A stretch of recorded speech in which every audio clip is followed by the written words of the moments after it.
رسولہ الکریم اما بعد فاعوذ باللہ السمیع العلیم من الشیطان الرجیم بسم اللہ الرحمن الرحیم۔ سورۃ العنکبوت بامانی بامحاورہ ترجمہ اور اس کی تشریح۔ پہلے بامانی ترجمہ، آیت نمبر 12۔ وقال الذین، اور کہا ان لوگوں نے، کافروا جنہوں نے کفر کیا، للذین ان لوگوں سے، آمنوا اتبعوا جو ایمان لائے، اتبعوا تم پیروی کرو، اتباع کرو، سبیلنا ہمارے رستے کی، ولنحمل اور چاہیے کہ ہم اٹھا لیں، خطایاکم تمہارے گناہ، تمہاری خطائیں، وما ہم حالانکہ نہیں، بے حاملین اٹھانے والے، من خطایاہم ان کے گناہوں میں سے، من شیئن کچھ بھی، انہم بلا شبہ وہ، لکاذبون البتہ جھوٹے ہیں۔ آیت نمبر 13۔ وَلَيَحْمِلُنَّ اور البتہ وہ ضرور اٹھائیں گے، اثقالہم اپنے بوجھ، وَأَثْقَالًا اور کئی بوجھ دوسروں کے بھی، مع اثقالہم اپنے بوجھوں کے ساتھ، وَلَيُسْأَلُنَّ اور البتہ وہ ضرور پوچھے جائیں گے، سوال کیے جائیں گے، یوم القیامت قیامت کے دن، اما ان باتوں کے بارے میں، کانوا جو تھے وہ، یفترون افطرا باندھتے، جھوٹ باندھتے۔ اب محاورہ ترجمہ اور اس کی تشریح۔ آیت نمبر 12۔ وقال الذین کفروا اور جن لوگوں نے کفر کیا، انہوں نے، للذین آمنوا اتبعوا سبیلنا انہوں نے ایمان والوں سے کہا، ایمان والوں سے کہنے لگے، آمنوا اتبعوا سبیلنا کہ تم ہمارے رستے کی پیروی کرو، اتباع کرو، ولنحمل خطایاکم اور ہم تمہارے گناہ اٹھا لیں گے، یعنی تم اسی آبائے دین کی طرف لوٹ آؤ جس پر ابھی تک ہم قائم ہیں، اس لیے کہ وہی دین صحیح ہے، اور اگر اس روایتی مذہب پر عمل کرنے سے تم گناہ گار ہوگے، تمہارے اوپر کوئی مسئلہ بنے گا، تو اس کے ذمہ دار ہم ہیں، اور وہ بوجھ ہم اپنی گردنوں پر اٹھا لیں گے، تمہارے گناہ ہم اٹھا لیں گے۔ وَلْنَحْمِلْ خَطَایَاكُمْ وَمَا هُمْ بِحَامِلِينَ مِنْ خَطَایَاهُمْ مِنْ شَيْءٍ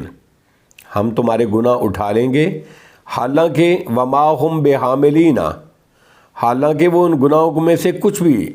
وَمَا هُمْ بِحَامِلِينَ مِنْ خَطَایَاهُمْ مِنْ شَيْءٍ حالانکہ وہ ان کے گناہوں میں سے کچھ بھی نہیں اٹھا سکیں گے، نہ اٹھائیں گے۔ انہم لکاذبون بے شک وہ جھوٹے ہیں، جو وہ بات کر رہے ہیں جھوٹ بول رہے ہیں۔ اللہ رب العزت نے فرمایا یہ جھوٹے ہیں، یہ جھوٹ بول رہے ہیں۔ قیامت کا دن تو ایسا ہوگا کہ وہاں کوئی کسی کا بوجھ نہیں اٹھا سکے گا، چاہے ان کے درمیان کتنی ہی گہری دوستی کیوں نہ ہو، دنیا میں جتنی مرضی اس کی دوستی ہو، قیامت والے دن کوئی کسی کا بوجھ نہیں اٹھائے گا۔ سورۃ المعارج کی آیت نمبر 10 میں اللہ نے فرمایا، وَلَا يَسْأَلُ حَمِيمٌ حَمِيمًا حتیٰ کہ رشتہ دار ایک دوسرے کا بوجھ نہیں اٹھائیں گے، باپ بیٹے کا، بیٹا باپ کا، ماں باپ کا، ماں بیٹے کا، کسی کا بوجھ نہیں اٹھائے گا، کوئی کسی کا بوجھ نہیں اٹھائے گا۔ سورہ فاطر کی آیت نمبر 18 میں اللہ نے فرمایا، وَإِن تَدْعُ مُثْقَلَةٌ إِلَىٰ حِمْلِهَا لَا يُحْمَلْ مِنْهُ شَيْءٌ وَلَوْ كَانَ ذَا قُرْبَىٰ اور یہاں بھی اس بوجھ کے اٹھانے کی نفی فرمائی گئی۔ قیامت والے دن یہ جھوٹ بول رہے ہیں کہ ہم تمہارا بوجھ اٹھا لیں گے، क़यामत वाले दिन कोई किसी का बोझ नहीं उठाएगा। आयत नंबर 13, वला यहमिलुन्ना अस्कालहुम व अस्कालम मा अस्कालहिम, और यकीनन वो अपने बोझ और अपने बोझों के साथ कई और बोझ उठाएंगे और कई बोझ उठाएंगे। यानी ये आइम्मा कुफ़र, ये कुफ़र के इमाम, ये झूठ बोलने वाले और ये ज़लालत और गुमराही और जहन्नम की तरफ बुलाने वाले अपने बोझ नहीं उठा सकेंगे, दूसरों का क्या बोझ उठाएंगे, बल्कि उन लोगों के गुनाहों का बोझ भी उन पर होगा जो उनकी सही और कोशिश से गुमराह हुए थे, जो उनकी दावत से गुमराह हुए थे। ये मज़मून सूरह नहल की आयत नंबर 25 में भी बयान हो चुका है। हदीस में आता है, सुनन अबी दाऊद की हदीस नंबर 4609 है और सुनन इब्न माजा की हदीस नंबर 203 है। नबी अकरम सल्लल्लाहु ताला अलैहि वालैहि वसल्लम का इरशाद गिरामी है, जो हदायत की तरफ बुलाता है उसके लिए अपनी नेकियों के अजर के साथ साथ, जो हदायत की तरफ, अल्लाह की तौहीद और नबी अकरम सल्लल्लाहु अलैहि वसल्लम की रिसालत की तरफ बुलाता है, जो हदायत की तरफ बुलाता है, जो सिरात मुस्तकीम की तरफ बुलाता है, उसके लिए अपनी नेकियों के अजर के साथ साथ उन लोगों की नेकियों का अजर भी होगा जो इसकी वजह से, जो इनकी तबलीग की वजह से क़यामत तक हदायत की पैरवी करेंगे,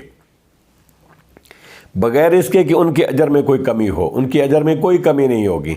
बल्कि जिनको उन्होंने हदायत की पुकारा है, हदायत की दावत दी है, अगर वो हदायत याफ्ता हैं और उनके आगे आगे जितने भी लोग उनसे हदायत से मुस्तफ़ीद हो रहे हैं, उन सारों का सवाब उनके खाते में जमा होगा, जबकि उनके अजर जो ज़ाती वो काम करते थे उसमें कोई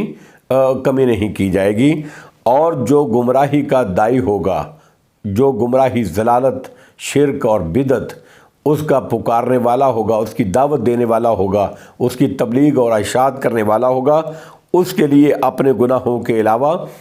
उन लोगों के गुनाहों का बोझ भी होगा जो क़यामत तक उसकी वजह से गुमराही का रास्ता इख्तियार करने वाले होंगे। अगर कोई बंदा नेकी की तरफ दावत देता है तो जितना वो कुरान और हदीस लोगों को पढ़ाता है, अगर वो उसके आगे आगे उनके शागिर्द और आगे आगे पढ़ाते जाते हैं, उन सारों का सवाब उसके खाते में जमा होता जाएगा और क़यामत तक अगर ऐसा होता रहेगा तो उसके खाते में उसका अजर सवाब पहुंचता रहेगा, जबकि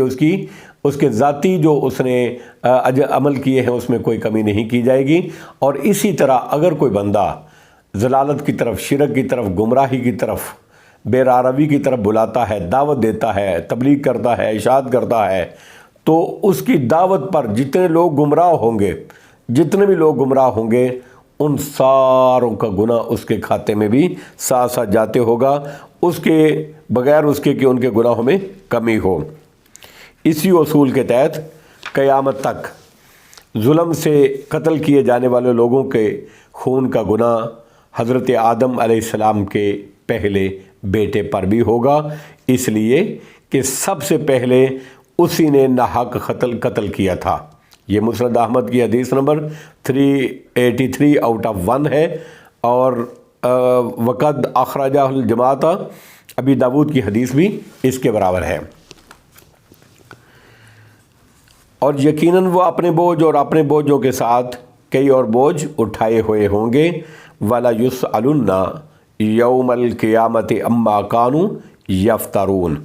और जो कुछ वो झूठ गढ़ते हैं, जो कुछ वो झूठ बोल रहे हैं, जो वो झूठा बयान कर रहे हैं, अम्मा कानू यफ्तरून, क़यामत वाले दिन उनके मुताल्लिक़ उनसे ज़रूर सवाल किया जाएगा, उनसे ज़रूर पूछा जाएगा। वल्लाहु आलम बिस्सवाब व आखिर दावाना अनिल हम्दुलिल्लाहि रब्बिल आलमीन।